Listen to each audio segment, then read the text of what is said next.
Da nossa lição, vamos fazer uma oração. Obrigado, Senhor, pelas tuas bênçãos, obrigado por esse sábado, obrigado porque, apesar de alguns estarem em casa, nós temos o privilégio de continuar estudando a tua palavra, aprendendo de ti, sermos fiéis servos teus. Abençoe agora, na recapitulação da lição, possamos não só entender, mas praticar na nossa vida. Em nome de Jesus, amém. O verso áureo da nossa lição é: a lei e ao testemunho, se eles não falarem de maneira, jamais verão a alva, jamais verão a luz. Quer dizer, você só tem a luz de Deus, você só tem o conhecimento, a sabedoria de Deus, você só tem o Espírito Santo se você seguir estritamente o que diz a palavra de Deus. Porque é a revelação da verdade de Deus para você. Então você precisa se apegar a essa revelação. Só que, infelizmente, no nosso mundo hoje, nós temos várias outras diretrizes que o ser humano se apega como verdade. E, às vezes, se apega acima da palavra de Deus. E a lição dessa semana traz 5 pontos, né, de verdades que as pessoas, às vezes, colocam na palavra de Deus. Nós temos aí a tradição, que está na parte de domingo, a experiência, que está na parte de segunda-feira, a cultura, a razão e a Bíblia. 4, você sabe que não pode ser colocado acima da palavra de Deus, porque a 5ª é a palavra de Deus. Normalmente, a gente vai seguir um pouco diferente da lição. Normalmente, a gente tem uma experiência. E se essa experiência é favorável, você continua. E aí, por você continuar essa experiência, ela pode se tornar tradição. E a tradição enraizada em toda a comunidade vira cultura. Então, por exemplo, a Novo Tempo, o pastor trouxe uma experiência interessante. Uma mulher ia fritar um peixe. Só que a frigideira dela não cabia o peixe inteiro. Então, ela cortou a cabeça, cortou a cauda do peixe. E aí colocou na frigideira e fritou. E como sempre ela só teve aquela frigideira, ela teve filhos, os filhos cresceram, a filha cresceu vendo a mãe fritar o peixe daquela forma, a filha casou, só que agora a filha tinha uma melhor condição financeira, não tinha uma frigideira, ela tinha várias frigideiras de vários variados tamanhos, mas na hora de fritar o peixe, seguindo o exemplo da mãe, ela cortava a cabeça e a cauda. E aí essa filha teve agora a sua filha, né? E essa menina perguntou para a mãe: olha, mãe, por que você faz assim? Ah, porque minha mãe sempre fez assim. Então vamos perguntar à sua avó por que ela faz assim. E a avó explicou: olha, porque eu sempre tive pouca condição financeira, só tinha uma frigideira, e para colocar o peixe, para caber na frigideira e fritar, tinha que cortar. Então, uma experiência, devido a uma situação, levou a uma atitude, essa atitude foi repetitiva, alguém só visualizou aquilo e repetiu o que tinha visto. Isso começou a virar o quê? Uma tradição.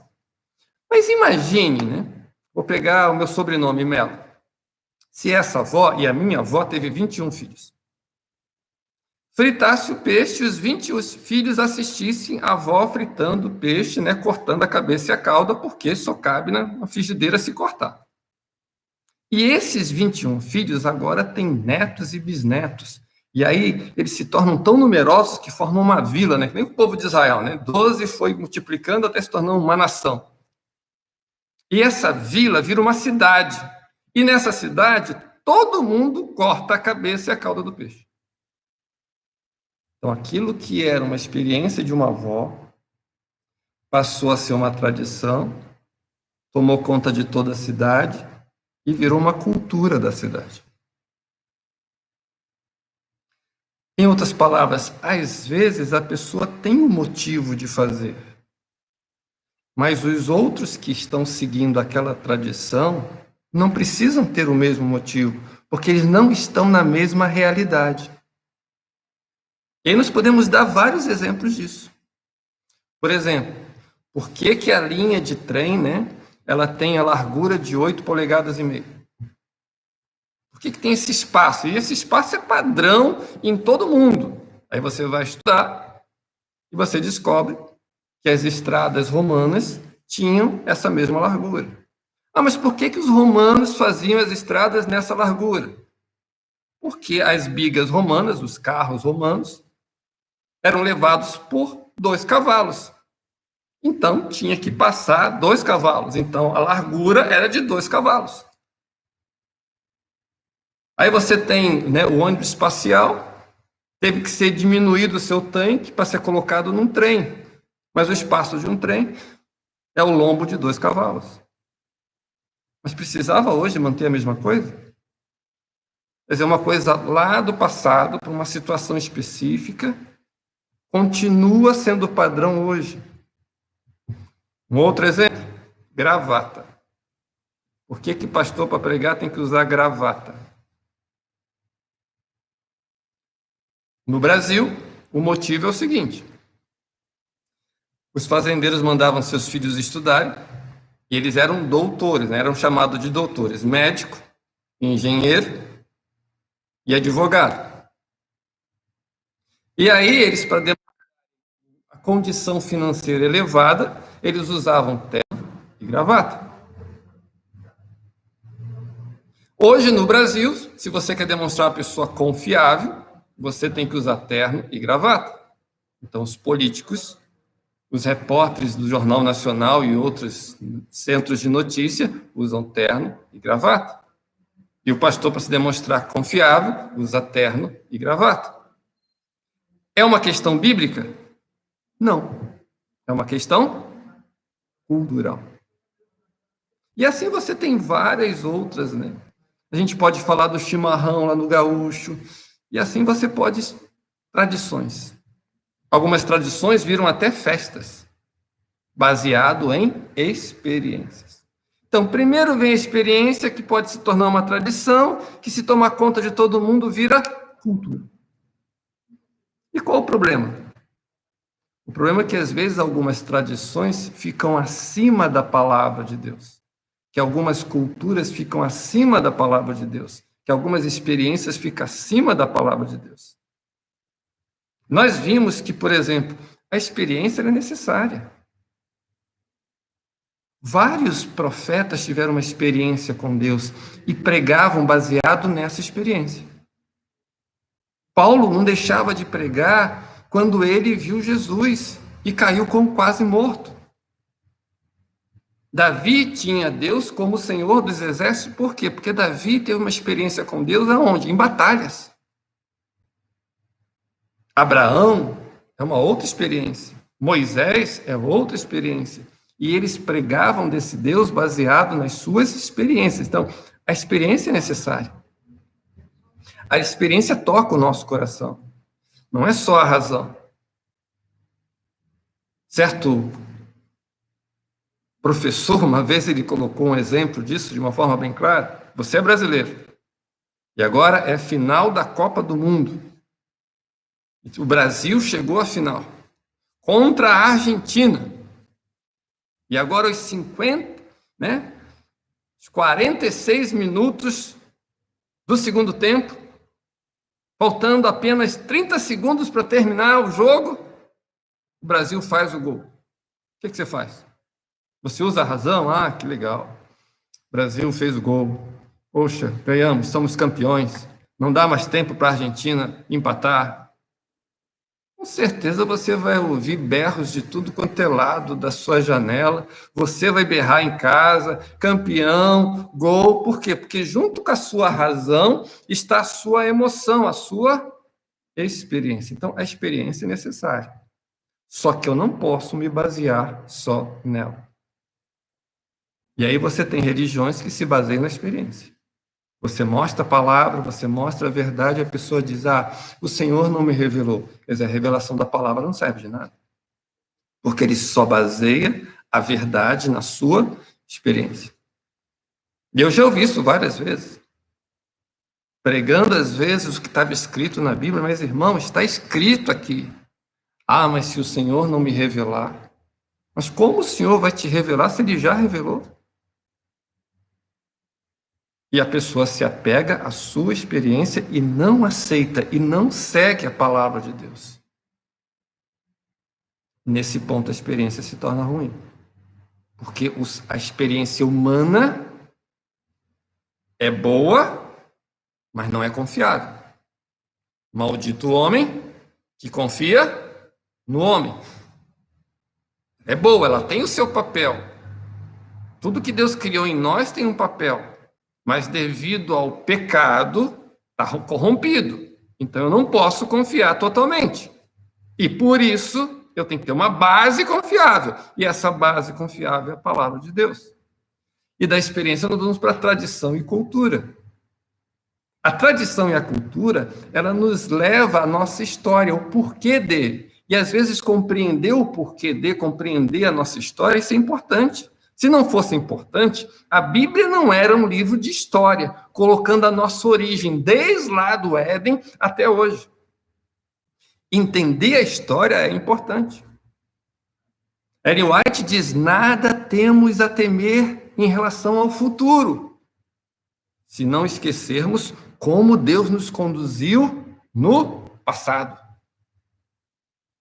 Então, a história é importante porque revela coisas importantes.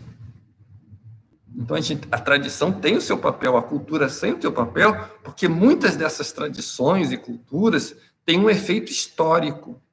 E a história, ela é importante. Só tem um detalhe. Ela é importante para ensinar. Mas nem tudo que ela revela eu devo seguir ou é correto. Foi correto Davi adulterar? Mas a Bíblia fala do adultério de Davi. E não fala para eu copiar. Fala para eu não cometer o mesmo erro. Então a história tem o seu papel. Mas eu não posso colocar a tradição, a cultura, acima da palavra de Deus. Então, um exemplo de tradição errada está na própria história dos judeus.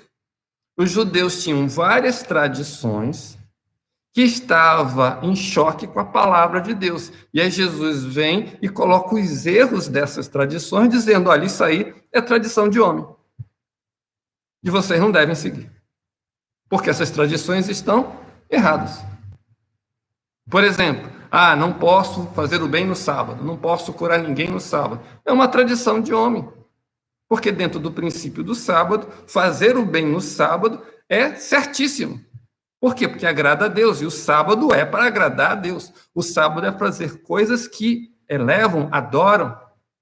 O sábado é de Deus, então tudo que é para Deus, eu posso. Aí eles criam tradições que aquilo que agrada a Deus eu não posso fazer. Aí a tradição se torna errada. E na cultura nós temos a mesma coisa. Por exemplo, eu sou carioca. No Rio de Janeiro a gente tem a cultura de tomar um cafezinho. Você não chega numa lanchonete no Rio de Janeiro, né, numa padaria e diz: me dá um chimarrão. Isso não existe no Rio. Lá é café. Mas essa cultura está certa? Essa cultura está errada. Por quê? Porque a gente sabe que o café tem cafeína, é um estimulante, vicia, pode provocar câncer, pode provocar arritmia cardíaca. Mas as pessoas às vezes se apegam à cultura. Eu sou carioca, estou acostumado a tomar um cafezinho. Ou o gaúcho fala: olha, eu estou acostumado a tomar um chimarrão. Então tem coisas que a cultura está errada. E infelizmente nós temos hoje muitas coisas na nossa cultura que vai em choque com a palavra de Deus. E eu vou pegar esse link para ir para a razão. Por exemplo, a Bíblia diz que decente e modesto. Palavra de Deus. Mas é modesto eu pintar o cabelo de vermelho? Bem, se eu pintar o cabelo de vermelho, eu estou chamando a atenção para mim. E se eu estou chamando a atenção para mim, isso é modesto? É modesto eu pintar a unha de preto, de vermelho, de roxo, de marrom, ainda botar uns brilhozinhos? Isso não é modesto. Mas na minha cultura, isso é legal, isso é bonito. Porque nós temos uma cultura que o importante é você chamar a atenção. Tanto que nós temos uma frase aí, usada pela mídia, que diz: deixe a sua marca. E às vezes, para algumas pessoas, deixar a sua marca é chamar a atenção para si. Então a palavra de Deus fica de lado. Porque o mais importante é eu seguir a cultura. E eu tenho que tomar cuidado com isso. É modesto? É claro, às vezes a pessoa não faz isso por maldade, por querer aparecer, mas tem muitas pessoas que fazem, que postam suas viagens na França, na Europa, nos Estados Unidos, que postam o que comeu de manhã, o que comeu de tarde, o que comeu de noite, olha o que eu tenho em casa. Bem, às vezes você pode fazer isso porque você está feliz e quer compartilhar a sua felicidade. Mas tem pessoas que fazem isso para dizer, olha, eu tenho, eu faço, eu fui, porque quer chamar atenção para si. Isso é modesto. Mas na cultura que nós vivemos, eu tenho valor se eu tiver. Quanto mais eu demonstrar que eu tenho, mais eu me sinto valorizado. Mas essa cultura é contrária à palavra de Deus, que fala de humildade, que fala de modéstia. E aí você percebe várias culturas erradas, outra cultura errada. Virgindade, as pessoas dizem que hoje é tabu, é tradição. Mas vem cá, sexo livre é o quê? É racional? E aí eu vou entrar no último ponto, que é a razão. Foi feita uma pesquisa, porque quando a gente diz que é racional, a gente fala que aquilo é científico, que aquilo é comprovado pela ciência, que aquilo tem uma lógica, que aquilo foi analisado, pesquisado.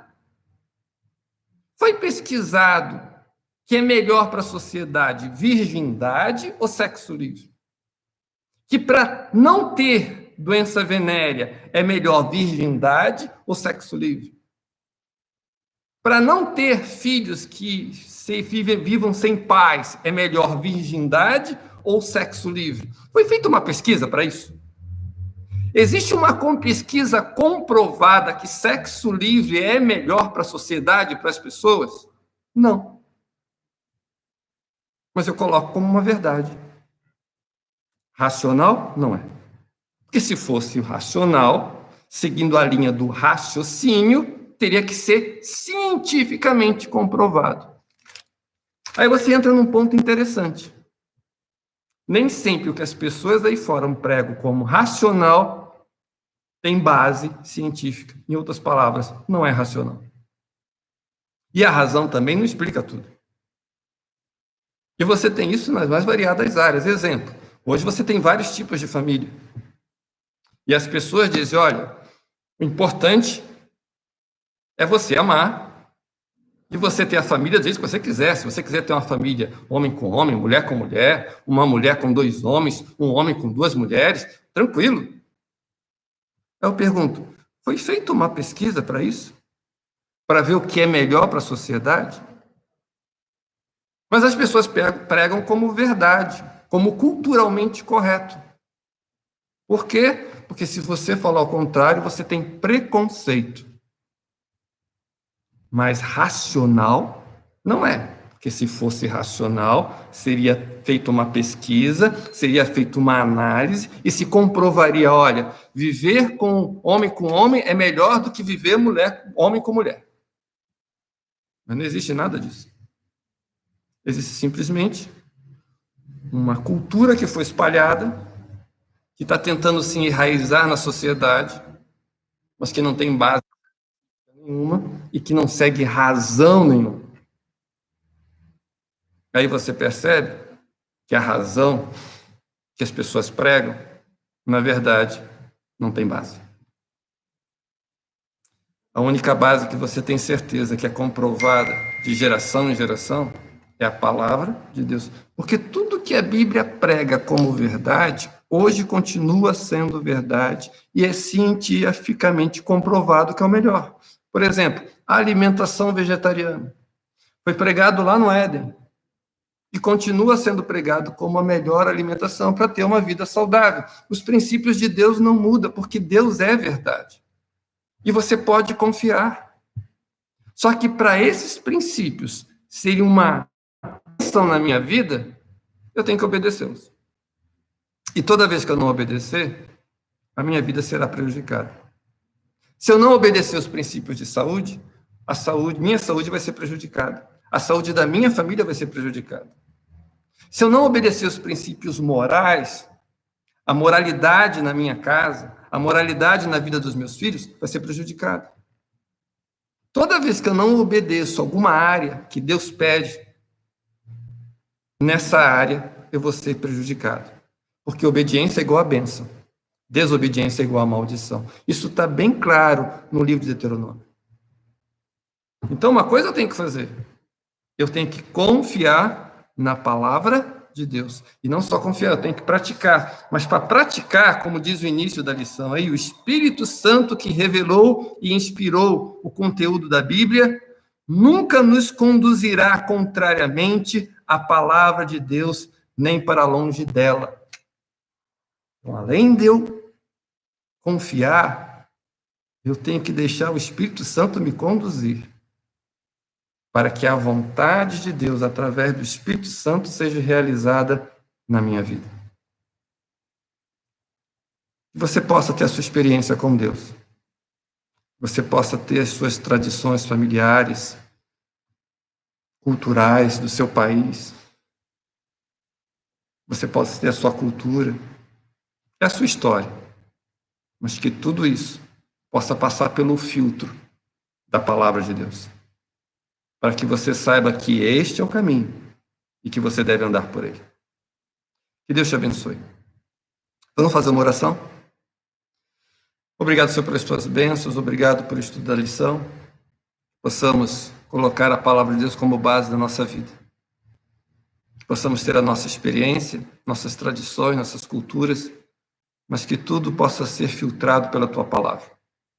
E assim possamos seguir a tua vontade, possamos nos preparar para a sua volta nas nuvens do céu. Para que a nossa vida possa ser uma bênção nessa terra, o nosso lar, nossos filhos, esposas, possam ser uma bênção nessa terra, e a tua igreja possa ser uma bênção nessa terra, preparando, apressando e testemunhando de Cristo Jesus. Obrigado por tudo, em nome de Jesus. Amém. Queridos, então, novamente, vou repetir o que falei no início. Você espere, porque provavelmente no sábado à noite vamos estar mandando, as mensagens sobre o culto.